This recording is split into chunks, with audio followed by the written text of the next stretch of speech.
everybody, this is Digraj Singh Rajput. Welcome to Social School. Class 10th Civics. Civics का rapid revision करने वाले हैं इस video में हम. Civics के जो सारे चैप्टर्स हैं, कौन कौन से चैप्टर आने वाले हैं आपको Civics में? Power sharing, federalism, gender, religion and caste, political parties and outcomes of democracy. तो ये जो 5 चैप्टर हैं, पांचों चैप्टर उंगलियों पे मैं आपको यहां पे आपके नजरों के सामने से दौड़ा दूंगा और आपको क्या करना है, सीधे बैठकर उनको सुनना है बहुत अच्छे से, ताकि क्या हो, ताकि जो आपने पूरा पढ़ा है, देखो अगेन आई एम रिपीटिंग, कि जिसने पूरा पढ़ लिया है उसके लिए रिवीजन हो जाएगा, जिसने कुछ नहीं पढ़ा है उसको एक आइडिया समझ में आएगा कि अच्छा चैप्टर में ये है.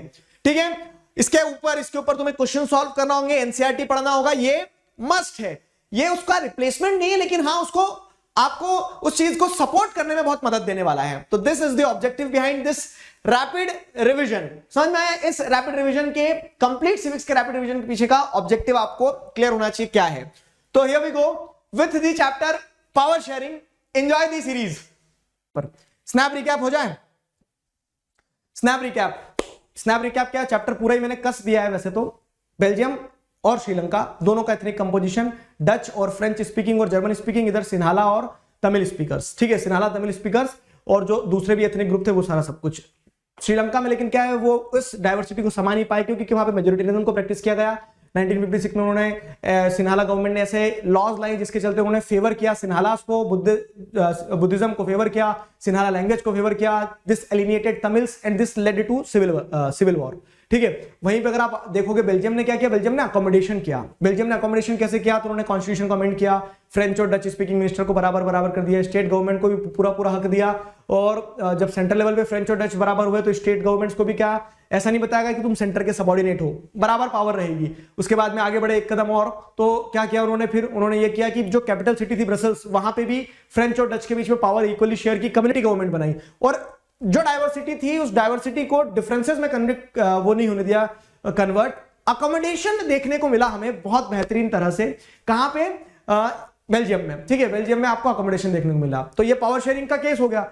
आगे बढ़ते हैं अगर, तो पावर शेयरिंग का ये केस हो गया. उसके बाद में एक कदम अगर आगे बढ़ते हैं तो हमें वहां क्या देखने को मिला, एक कदम आगे बढ़ने पे हमें ये देखने को मिला कि बेल्जियम जो है, बेल्जियम और श्रीलंका के केस में समझ में आया कि पावर शेयर करना क्यों जरूरी है. तो why power sharing is desirable, moral और पोटेंशियल रीजन. पोटेंशियल रीजन ये कहता है कि चांसेस ऑफ कंफ्लिक्ट रिड्यूस हो जाएंगे, टेरेनी नहीं होगी मेजोरिटी की, सब कुछ सुख समृद्धि रहेगी अगर पावर शेयर कर दोगे तो. मॉरल रीजन ये कि अगर डेमोक्रेसी की बात कर रहे हो तो डेमोक्रेसी में तो पावर शेयरिंग होना ही चाहिए भाई साहब. ठीक है, तो वो मॉरल रीजन हो गया. मॉरल और पोटेंशियल रीजन इस तरह से हो गया हमारा. मॉरल पोटेंशियल रीजन के बाद में एक कदम और आगे बढ़े अगर, तो What are the different forms of power sharing? तो 4 फॉर्म ऑफ पावर शेयरिंग है डिफरेंट ऑर्गन्स ऑफ गवर्नमेंट में, डिफरेंट लेवल्स ऑफ गवर्नमेंट में. ऑर्गन्स और लेवल्स ऑफ गवर्नमेंट के साथ साथ में आपको क्या देखने को मिलता है कि पावर कहां शेयर होती है, डिफरेंट सोशल ग्रुप्स में, जैसे कम्युनिटी गवर्नमेंट एक एग्जांपल है. और पावर शेयर होती है कहां पे, among the different political parties and pressure groups. इसका एग्जांपल है कोएलिशन गवर्नमेंट. तो ये पूरा चैप्टर है.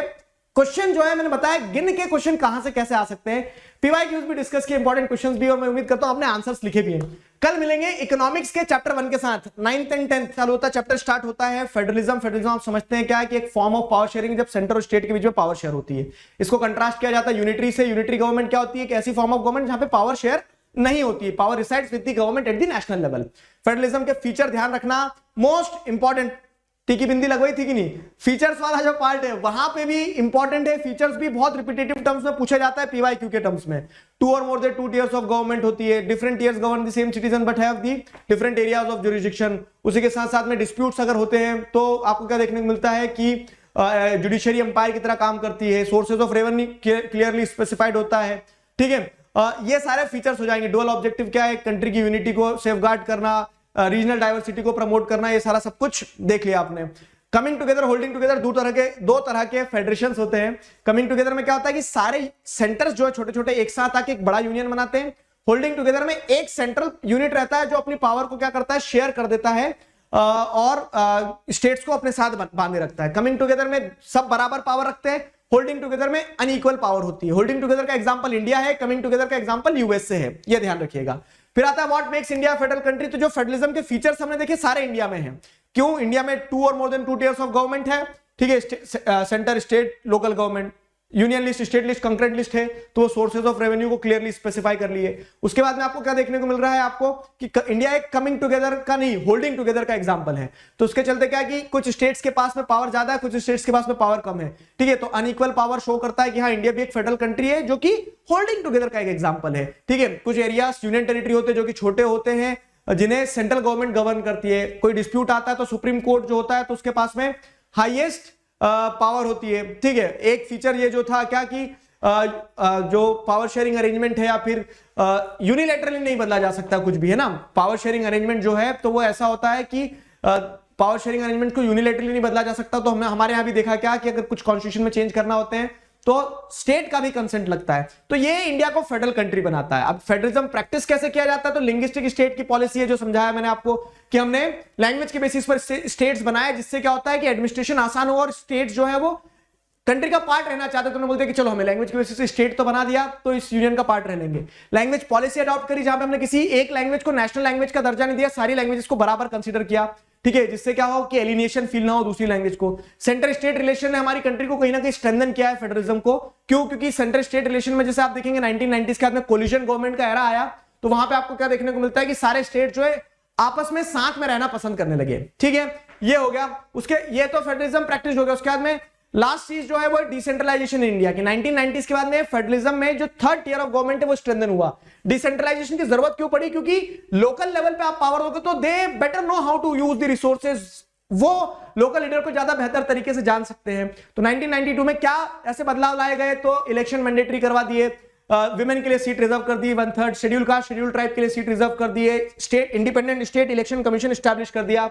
साथ ही साथ आपको क्या देखने को मिलता है कि sources of revenue clearly specify कर दिया। और इसी तरह से आपको थर्ड टियर ऑफ गवर्नमेंट देखने को मिलता है। रूरल लेवल पे क्या होता है, रूरल लोकल गवर्नमेंट, और अर्बन लेवल पे अर्बन लोकल गवर्नमेंट। पंचायती राज सिस्टम क्या है कि गांव से लगा के डिस्ट्रिक्ट तक की एक पूरी हायरार्की बना दी लोकल गवर्नमेंट की, जहां पे गांव में ग्राम पंचायत होगी, अडल्ट वोटर जो रहेंगे वो ग्राम सभा फॉर्म करेंगे, और ग्राम सभा जो है ग्राम के पंच सरपंच को इलेक्ट करेगी।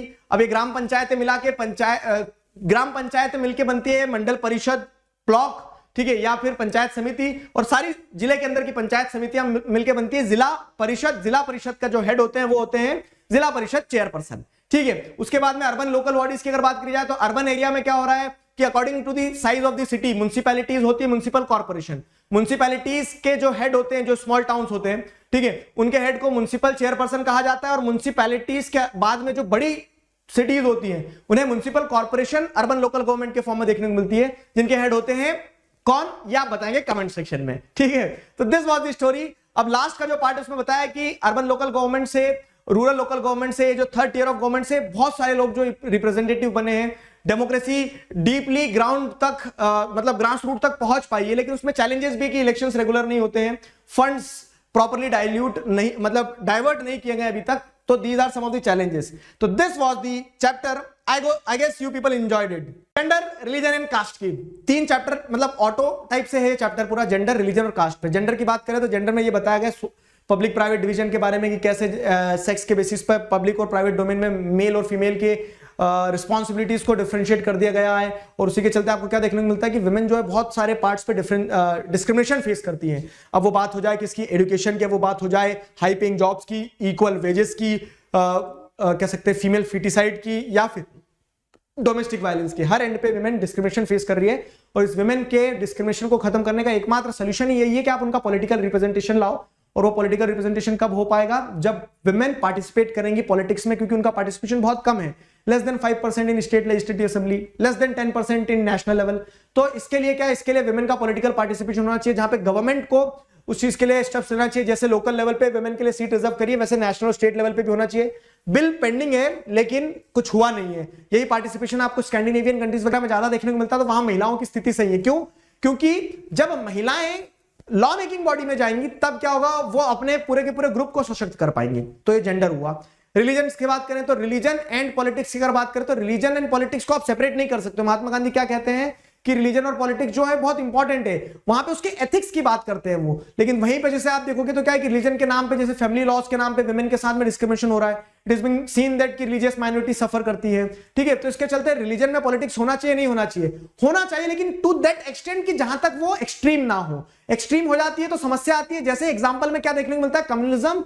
Communism is an ideology whereby a society is being perceived on the basis of religion, whereby religion is considered as the basis of society and people belonging to one religion should have same interest. This is being preconceived, ठीक है, which is not exactly the right thing. Why? Because it is against the spirit of democracy. क्योंकि दो अलग अलग लोग जो एक ही धर्म को बिलोंग करते हैं, उनके दो अलग अलग ओपिनियन हो सकते हैं। और इसी के चलते हम क्या देखते हैं कि कम्युनिज्म वेरियस फॉर्म्स ले सकता है, ठीक है। स्टीरियोटाइप क्रिएट करने से लगा के पॉलिटिकल क्वेस्ट सीख करने वाले लीडर्स लोगों को मोबिलाइज कर सकते हैं रिलीजियस लाइन पे using sacred symbols and colours, ये सारी चीजें। और एक्सट्रीम फॉर्म में वो राइट्स तक कन्वर्ट हो जाता है। और इसी के चलते क्या है, सेक्युलरिज्म इज द सॉल्यूशन। अगर समस्या सिरदर्द है तो उसका समाधान है सिरदर्द की दवाई। जैसे कम्युनलिज्म का समाधान है सेक्युलरिज्म, जहां पे आपको क्या देखने को मिलता है कि सारे धर्मों को समान रूप से देखा जाए, किसी के साथ भेदभाव नहीं किया जाए, जरूरत पड़े तो सरकार धर्म में जाके सुधार भी करे। And this is the basic idea of our country. Caste and politics की बात आती है तो जैसे कास्ट हमारी कंट्री का एक बहुत, इंडियन सोसाइटी का स्पेसिफिकली बहुत इंपॉर्टेंट पार्ट रहा है, उसके पॉजिटिव नेगेटिव भी रहे हैं। तो कास्ट एंड पॉलिटिक्स की अगर बात कर रहे हैं तो उसमें जैसे क्या है कि कास्ट के बेसिस पे बहुत सारा डिस्क्रिमिनेशन वगैरह ये होता आया है। लेकिन आज के समय में कास्ट स्ट्रक्चर्स ब्रेक डाउन हो रहे हैं। क्यों? वो हमने डिस्कस किया है चैप्टर में। क्यों? क्योंकि मल्टीपल रीजन से, सोशल रिफॉर्मर्स का कंट्रीब्यूशन, सोशो इकोनॉमिक चेंजेस आना, कॉन्स्टिट्यूशनल प्रोविजंस, ठीक है। कास्ट इन पॉलिटिक्स की बात करें तो कास्ट पॉलिटिक्स में बहुत महत्वपूर्ण रोल प्ले करती है। क्यों? क्योंकि कोई भी पॉलिटिकल पार्टी कैंडिडेट को टिकट देने से पहले कास्ट कंपोजिशन देखते हैं, वो कास्ट सेंटिमेंट्स को अपील करते हैं। लेकिन कास्ट ही सब कुछ है पॉलिटिक्स में, ये गलत है। क्यों? क्योंकि आपको क्या देखने को मिलता है कि एक कंस्टिट्यूएंसी कोई कंट्री में ऐसी नहीं है जिसमें एक ही कास्ट डोमिनेट कर रही हो, ठीक है। एक ही कास्ट के दो अलग अलग पार्टी, दो अलग अलग कैंडिडेट भी उतार सकते हो तो वोट स्प्लिट हो जाएंगे। और ये देखने को मिला है हमें कि एक रूलिंग कैंडिडेट किसी एक कास्ट का हारता है एक कॉन्स्टिट्यूएंसी, मतलब क्या है कि caste groups shift their voting opinions, ठीक है। तो ये दर्शाता है कि caste do play an important role, but caste is not everything in politics, ठीक है। अब पॉलिटिक्स इन कास्ट की बात आती है तो आपको क्या देखने को मिलता है कि अलग अलग तरह से पॉलिटिकल गेन्स के लिए कास्ट का इस्तेमाल किया जाता है। जैसे कैसे पॉलिटिक्स खेली जाती है कास्ट के साथ में, बबलू मतलब कार और बबलू हो गई, अब समझ लेना। तो यहां आपको क्या देखने को मिल रहा है, यहां आपको देखने को मिलता है कि नए ग्रुप्स जो है वो इमर्ज हो रहे हैं, जैसे फॉरवर्ड कास्ट, बैकवर्ड कास्ट, ठीक है। नए नए कास्ट ग्रुप्स कोलिजन बना रहे हैं, गठबंधन बना रहे हैं, दो कास्ट ग्रुप जुड़ जाते हैं ताकि वोट बैंक बढ़ा सके, ठीक है। और नेबरिंग कास्ट को इंटीग्रेट करके एक बड़ा कास्ट ग्रुप दिखाया जाता है ताकि ज्यादा से ज्यादा बड़ा वोट बैंक अपील किया जा सके, ठीक है। तो कास्ट और पॉलिटिक्स का आपस में तालमेल सही है गलत है? तो यहां आपको सिंपल सी चीज क्या समझ में आती है, आपको ये समझ में आती है कि जो बैकवर्ड कास्ट है जब पॉलिटिक्स में उन्हें हाईलाइट किया जाता है तो उनके इंटरेस्ट की बात होती है, विच इज गुड। लेकिन जब यही एक्सट्रीम्स में होने लगता है तो फिर आदमी जाति को ही सबसे ज्यादा प्राथमिकता देने लगता है, और जो दूसरे अहम मुद्दे हैं राजनीति में जिन्हें हाईलाइट किया जाना चाहिए, जैसे डेवलपमेंट, एजुकेशन, पॉवर्टी, उन पे से ध्यान हटके जाति जाति खेलने लगते हैं, ठीक है। तो this is not good when it comes to caste and politics. समझ में आया? तो this was the lovely chapter, I hope you people enjoyed it. Political parties chapter जो है हमारा चालू होता है कहां से कि आपको पॉलिटिकल पार्टीज के मीनिंग को समझाया जाता है। सबसे पहले तो क्या है, when a group of people come together to contest election and to hold power, power अपने पास लेने के जब लोग इकट्ठे होते हैं तो पॉलिटिकल पार्टी बनती है। पॉलिटिकल पार्टीज के तीन कंपोनेंट, क्या तीन कंपोनेंट पॉलिटिकल पार्टीज के? तो ब्रॉडली पॉलिटिकल पार्टीज के तीन कंपोनेंट, लीडर्स, एक्टिव मेंबर्स और फॉलोवर्स होते हैं। पॉलिटिकल पार्टीज क्या करती हैं, जैसे अगर आप देखेंगे तो मल्टीपल फंक्शंस परफॉर्म करती है, फीचर्स मल्टीपल होते हैं। तो इलेक्शन कंटेस्ट करना, पब्लिक ओपिनियन शेप करना, उसके साथ साथ में लॉज बनाना, पावर होल्ड करना, गवर्नमेंट बनाना, ऑपोजिशन का रोल प्ले करना। तो these are various functions which are perform by political parties. Political parties की नेसेसिटी क्यों है, ठीक है, नीड क्यों है, ये भी समझना है आपको। तो पॉलिटिकल पार्टीज जो है ना, तो आज के समय में आपको क्या देखने को मिलता है कि अगर पॉलिटिकल पार्टीज नहीं होगी तो हर इंडिविजुअल जो रहेगा तो वो चुन तो जाएगा, चुनाव तो जीत लेगा, लेकिन वो सिर्फ अपनी कॉन्स्टिट्यूएंसी तक ही सीमित रहेगा। नेशनल लेवल पे आपको कोऑर्डिनेशन नहीं देखने को मिल जाएगा, कोई मेजर पॉलिसी डिसीजन नहीं लिया जा पाएगा। नेशन के लिए कोई यूनिफॉर्म, मतलब बोलते हैं ना एक सूत्र में बंधा हुआ कुछ काम नहीं चलेगा। तो पॉलिटिकल पार्टीज क्या करती है, कोऑर्डिनेट करती है एफर्ट्स को फॉर दी नेशनल लेवल, ठीक है। उसी के साथ साथ में क्या है कि रिप्रेजेंटेटिव डेमोक्रेसी है, तो हम हमारे रिप्रेजेंटेटिव्स को पॉलिटिकल पार्टीज में के थ्रू क्या करते हैं, रिप्रेजेंट करते हैं, ठीक है। पॉलिटिकल पार्टीज के थ्रू हमारे रिप्रेजेंटेटिव्स हमें रिप्रेजेंट करते हैं, that is the thing, fine. तो ये फंक्शंस, फीचर्स, नेसेसिटी, मीनिंग वाला पार्ट हो गया आपका। अब पॉइंट ये आता है कि how many political parties should be have. Political parties चलो ठीक है, समझ में आ गया, जरूरी है, कितनी होना चाहिए। तो political parties, how many political parties should be have, तो this is not a good question to be asked. क्यों? क्योंकि different type of political system है। वन पार्टी सिस्टम होता है जहां पे एक पार्टी डोमिनेट कर रही है, टू पार्टी सिस्टम होता है जहां पे दो पार्टीज के पावर में आने के चांसेस रहते हैं, और एक मल्टी पार्टी सिस्टम होता है जैसे हमारी कंट्री में आपको देखने को मिलता है जहां पर मल्टीपल पार्टीज के चांसेस होते हैं to come into the power, ठीक है। वन पार्टी सिस्टम का एग्जांपल चाइना है जो कि नॉन डेमोक्रेटिक है। टू पार्टी सिस्टम का एग्जांपल डेमोक्रेटिक होता है लेकिन वहां पे दो ही पार्टी के पावर में आने के चांसेस होते हैं, जैसे यूएसए और यूके। ठीक है। मल्टी पार्टी सिस्टम में क्या होता है, आपको कोलिजन और अलायंस का सिस्टम देखने को मिलता है। जब एक पार्टी को, सिंगल पार्टी को मेजोरिटी नहीं मिलती तो मल्टीपल पार्टीज एक साथ आती है और एक साथ आकर वो कोलिजन गवर्नमेंट बनाती है, तो ये मल्टी पार्टी सिस्टम होता है। ठीक है। Multi party system diverse countries के लिए ज्यादा अच्छा रहता है। अगर आपसे पूछा जाए कि which party system is good, तो this is not a good question to be asked. Why? Because the party system is not which a country chooses, rather it is the party system which evolves according to the socio political and historical aspects of the country. ये हो गया। अब बारी आती है national parties और state parties की। तो कुछ पार्टीज नेशनल पार्टीज होती है, स्टेट पार्टीज, हाँ इसको भी टीकी बिंदी लगाना, नेशनल पार्टीज स्टेट पार्टीज के क्राइटेरिया। तो नेशनल पार्टीज जिनकी नेशन वाइड प्रेजेंस रहती है, जो रिकॉग्नाइज्ड पार्टीज कहलाती है। स्टेट पार्टीज जो कि रीजनल पार्टीज होती है, जिनकी नेशन वाइड प्रेजेंस नहीं होती है।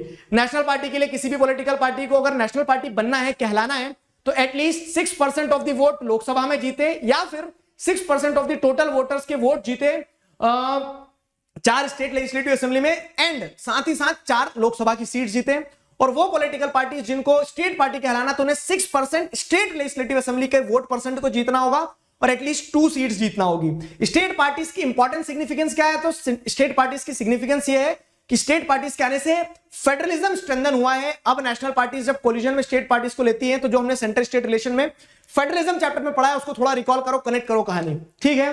अब कहानी आती है यहां पे जो हर बच्चे को परेशान करती है। ठीक है। चैट सेक्शन में एक बार थम्स अप हो जाए अगर आपको ये चीज परेशान करती है कि सर ये नेशनल पार्टीज को याद कैसे करें। तो यहां पे एक सीधी सिंपल निंजा टेक्निक बता रहा हूं। ठीक है। 2 तरीके निंजा टेक्निक, एक तो यही बताऊंगा और दूसरा तरीका है, इस पे मैं वीडियो बना चुका हूं, क्या कि how to learn the national parties. हर पार्टी का फाउंडिंग ईयर है, हर पार्टी का सिंबल है, हर पार्टी की कोई ना कोई आइडियोलॉजी है, हर पार्टी का कोई डिस्टिंक्टिव पॉइंट होगा। ठीक है। तो आपको एक चार्ट बनाना है ऐसे, तो हर पार्टी का फाउंडिंग ईयर, लीडर्स है, ठीक है, या फिर सिंबल है, तो वो सारी चीजें ध्यान रखना है। किसी भी पॉलिटिकल पार्टी का जब लिखने को आएगा तो हम उस तरह से लिखते चले जाएंगे। ठीक है।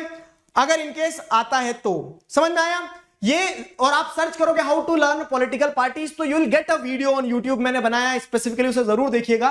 तो आपको जो सिरदर्द है ना, चार्ट भी मिल जाएगा और तरीका भी मिल जाएगा कि कैसे चुटकियों में पॉलिटिकल पार्टीज जितनी भी है, नेशनल पॉलिटिकल पार्टीज, उन्हें याद रखा जाए। स्टेट पार्टीज सारी याद नहीं रखना, बस थोड़ा एक ओवरव्यू रख लेना कि कहां कौन सी स्टेट पार्टी, अगर मैप वैप पे, मतलब क्या बोलते हैं, मैप बोल रहा हूं, अगर ऑब्जेक्टिव टाइप क्वेश्चन में आता है तो। ठीक है।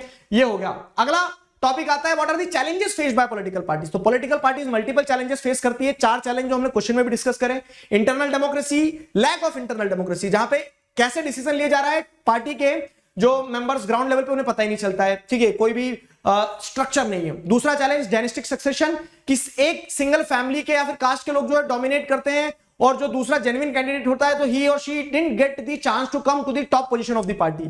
तो डायनेस्टिक सक्सेशन एक चैलेंज है। मनी एंड मसल पावर में क्या होता है कि often candidates with a lot of money and criminal connections, muscle power जिनके पास है, मसल पावर मतलब ऐसा नहीं कि जो जिम जाते हैं, मसल पावर मतलब जो क्रिमिनल कनेक्शन से जुड़े हुए, वो लोग क्या करते हैं, जेन्युइन कैंडिडेट्स को रेस से बाहर करके पार्टी के रिजल्ट्स, मतलब पार्टी के टिकट सिक्योर कर लेते हैं, रिजल्ट को कह सकते हैं इन्फ्लुएंस कर देते हैं। और चौथा चैलेंज जो है वो है लैक ऑफ मीनिंगफुल चॉइसेस, जहां पर पॉलिटिकल पार्टी जो है होती सब सेम ही है, कोई चोर है तो कोई लुटेरे हैं। ठीक है। Voters do not get the कह सकते हैं ऑप्शंस टू चूज फ्रॉम, सबकी पॉलिसीज एक जैसी होती है। ये 4 चैलेंजेस हैं। अब समस्या है, क्या सिखाया है, समस्या पे नहीं समाधान पे फोकस करना है। तो how can we reform political parties? तो पॉलिटिकल पार्टीज को रिफॉर्म की अगर बात की जाए, तो रिफॉर्म के लिए आप ये पॉइंट ध्यान रखिएगा कि कुछ स्टेप्स लिए गए, जैसे anti defection law, mandatory affidavit file करना हो गया, आईटीआर फाइल करना मैंडेटरी हो गया। तो ये रिफॉर्म्स लिए गए, इनके भी शॉर्टकमिंग्स है जो आज के पेपर में हमने डिस्कस किए। ठीक है। तो ये क्या है, ये कुछ रिफॉर्म्स लिए गए हैं। ठीक है। कुछ रिफॉर्म्स लिए गए हैं और कुछ सजेशंस भी है, जैसे क्या हो, इंटरनल कॉन्स्टिट्यूशन मेंटेन करे, 1/3 सीट्स वुमेन के लिए रिजर्व कर दे, स्टेट फंडिंग ऑफ इलेक्शन हो जाए। ठीक है। तो ये कुछ सजेशन है जिससे पॉलिटिकल पार्टीज को रिफॉर्म किया जा सकते हैं। तो ये लीगल सॉल्यूशंस है, लेकिन लीगल सॉल्यूशंस को लगाते समय हमें कॉशियस रहना होगा, क्योंकि over regulation can be counter productive. तो एक सजेशन, इन लीगल सॉल्यूशंस के अलावा एक और सॉल्यूशन, एक और सजेशन है जो इफेक्टिव काम कर सकता है पॉलिटिकल पार्टीज को रिफॉर्म करने में, कि पीपल शुड बिकम अवेयर। ठीक है। जो लोग कीचड़ साफ करना चाहते हैं वो कीचड़ में उतरे। ठीक है। आप सोच रहे हो कीचड़ साफ हो, तब तक नहीं होगा जब तक आप नहीं उतरोगे। तो aware citizens can make the difference. This is the last part of the chapter. ठीक है। आई hope you people got a crystal clarity on this. This was the rapid revision for you about political parties. तो मैं उम्मीद करता हूं यहां तक चीजें सारी सब कुछ समझ में आई है, बेहतरीन तरीके से क्लियर हो गई है। आउटकम्स ऑफ डेमोक्रेसी वैसे मैं स्नैप रिकैप दे चुका हूं, लेकिन एक बार फिर से आउटकम्स ऑफ डेमोक्रेसी, ये जो चैप्टर है आपका, तो ये चैप्टर क्या है, बड़ा सीधा सटीक सिंपल सरल चैप्टर है। ठीक है, मुस्कुरा दिए होंगे आप भी कि नहीं सर यही तो समस्या है, लेकिन ये चैप्टर सीधा है। आपको ये देखना है कि डेमोक्रेसी एक आपके पास में एक ऑब्जेक्ट की तरह है, एक कार की तरह है, और आपको देखना है कि वो क्या आउटकम प्रोड्यूस कर रही है। तो चैप्टर में आपको देखने को मिलता है कि how do we assess democracies outcome. तो आपको पता लगता है कि डेमोक्रेसी दूसरे फॉर्म ऑफ गवर्नमेंट से बेहतर है, इक्वालिटी दे रही है, डिग्निटी दे रही है, it allows us to correct our own mistakes, decision जो रहते हैं क्वालिटेटिव होते हैं, लेकिन उसके बावजूद भी it is good in principles. लेकिन ये सारे आइडियलिस्टिक प्रिंसिपल्स प्रैक्टिस में नहीं है। तो हमें ये चीज सीखना होगी कि डेमोक्रेसी आपको कोई जादुई अलादीन का चिराग नहीं है, वो सिर्फ कंडीशंस देती है। It is the people who have to take the maximum advantage of those conditions to make democracy function better. ठीक है, तो अब यहां पे जिस देखेंगे तो अलग अलग एस्पेक्ट्स पे क्या आउटकम प्रोड्यूस किए हैं। तो डेमोक्रेसी के पॉलिटिकल आउटकम कि वो एक अकाउंटेबल गवर्नमेंट देती है आपको, जहां पे government is answerable to the people. Democracy में डिसीजन मेकिंग स्लो होता है लेकिन इफेक्टिव होता है, क्योंकि डिसीजन बहुत सारे डिबेट डिस्कशन के बाद लिए जाते हैं। डेमोक्रेसी एक transparent form of government provide करती है आपको, जहां पे जो निर्णय लिए जा रहे हैं तो आपको पता होता है कि क्या प्रोसीजर्स फॉलो की गई है। उसी के साथ साथ आप जिस देखोगे तो डेमोक्रेसी में एक और अच्छी चीज जो है, एक और अच्छी बात जो आपको देखने को मिलती है, वो क्या देखने को मिलती है कि डेमोक्रेसी जो है वो रिस्पॉन्सिव होती है, response to the need of the people. जैसा लोग चाहेंगे डेमोक्रेसी वैसा काम करेगी। करप्शन है, डिलेज है, लेकिन उनके बावजूद डेमोक्रेसी लेजिटिमेट है। क्यों? क्योंकि it is the people's own government. तो ये पॉलिटिकल एस्पेक्ट पे डेमोक्रेसी आपको आउटकम प्रोड्यूस करके दे रही है। मतलब पॉलिटिकली अगर आप देखोगे डेमोक्रेसी ने क्या आउटकम दिया, तो लेजिटिमेसी, अकाउंटेबिलिटी, रिस्पॉन्सिवनेस, ये सारी चीजें दी है। अब इकोनॉमिक एस्पेक्ट पे बात करें तो डेमोक्रेसी एंड डेवलपमेंट की अगर बात करें तो आपको देखने को मिलता है कि डेमोक्रेसी को जब आप कंपेयर करोगे non democratic form of government से, तो डेमोक्रेसी आपको वो आउटकम, डिजायर्ड आउटकम प्रोड्यूस करके नहीं दे रही है। डेमोक्रेसी इकोनॉमिक डेवलपमेंट के टर्म्स में पीछे रह जा रही है डिक्टेटरशिप से, लेकिन फिर भी हम डेमोक्रेसी के गुणगान क्यों गा रहे हैं? क्योंकि उसके अलावा भी, डेवलपमेंट के अलावा भी दूसरी चीजें जो शायद non democratic form of government नहीं देंगे। और अगर आप डेवलपिंग कंट्रीज की बात करोगे तो डेवलपिंग कंट्रीज में डेमोक्रेसी और डिक्टेटरशिप में difference between the economic growth is not, मतलब कोई वाइड डिफरेंस नहीं है गैप में, तो दोनों एक जैसी है। तो मतलब कि डेमोक्रेसी रख लो ना भैया, ऐसा। फिर क्या है? Reduction of economic inequalities. तो अगला इकोनॉमिक आउटकम जो डेमोक्रेसी प्रोड्यूस करके देती है वो देती है इकोनॉमिक इनइक्वालिटीज को रिड्यूस करती है या नहीं करती है।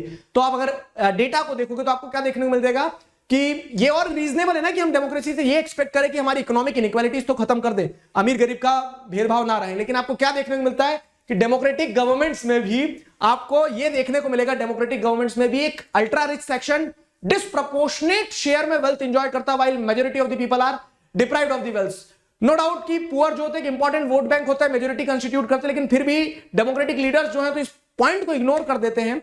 तो इस तरह से आपको इकोनॉमिक इनइक्वालिटीज भी देखने को मिलेगी डेमोक्रेसीज में। सोशल आउटकम, अब सामाजिक स्तर पे डेमोक्रेसी आपको क्या आउटकम दे रही है, तो वहां आपको क्या देखने को मिलता है कि सबसे पहला चीज जो है तो डेमोक्रेसी में आपको अकोमोडेशन ऑफ सोशल डाइवर्सिटी देखने को मिलता है कि डेमोक्रेसी स्लो होगी, एफिशिएंट होगी, सारी चीजें होंगी, लेकिन डेमोक्रेसी में अगर डिफरेंट ग्रुप्स हैं तो वो एक साथ रहें, ये उसकी व्यवस्था करती है डेमोक्रेसी।